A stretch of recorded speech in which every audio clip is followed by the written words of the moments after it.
Bonjour, dans cette vidéo, nous allons voir comment calculer l'heure de départ d'un événement avec la patte patrouille et cette fois-ci Rubble. Aujourd'hui, Rubble a dormi pendant 2h26 minutes, sachant qu'il s'est réveillé à 17h40, à quelle heure a commencé sa sieste. Pour répondre à cette question, on va travailler avec une ligne du temps, sur laquelle on va indiquer l'heure de la fin de la sieste. On doit faire un bond dans le temps, mais cette fois-ci, on doit reculer. Donc, on doit reculer de 2h26 minutes. On va donc faire des petits bonds simples à calculer. Par exemple, je vais d'abord enlever 20 minutes. Il est 17h40. Je dois reculer dans le temps de 20 minutes. Il va être 17h20. Il me reste 2h06 minutes à enlever. Je vais donc, par exemple, enlever d'abord 6 minutes. Il est 17h20. Je recule dans le temps de 6 minutes. Il va être 17h14. Il me reste 2 heures à enlever. Il est 17h14. Je fais un bond dans le temps en reculant de 2 heures. Il va être 15h14.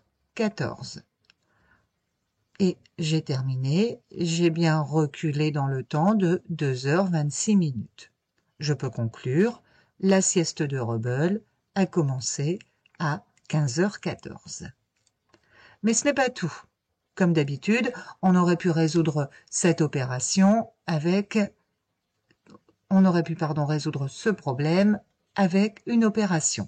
Et c'est Rubble qui nous accompagne. On reprend le même problème, toujours le petit vénard qui fait sa sieste, et cette fois-ci on va poser une opération. On connaît l'heure d'arrivée et on connaît la durée. On veut retrouver l'heure de départ. On doit donc effectuer une soustraction. On va effectuer le calcul suivant, 17h40 minutes moins 2h26 minutes. On n'oublie pas la petite frontière entre les heures et les minutes. Ici, il n'y a pas de transformation à faire, puisqu'on peut retrancher 26 minutes à 40 minutes. 40 minutes moins 26 minutes égale 14 minutes. 17 heures moins 2 heures égale 15 heures. On peut conclure. La sieste de Rubble a commencé à 15h14. Voilà les élèves, c'est terminé pour aujourd'hui.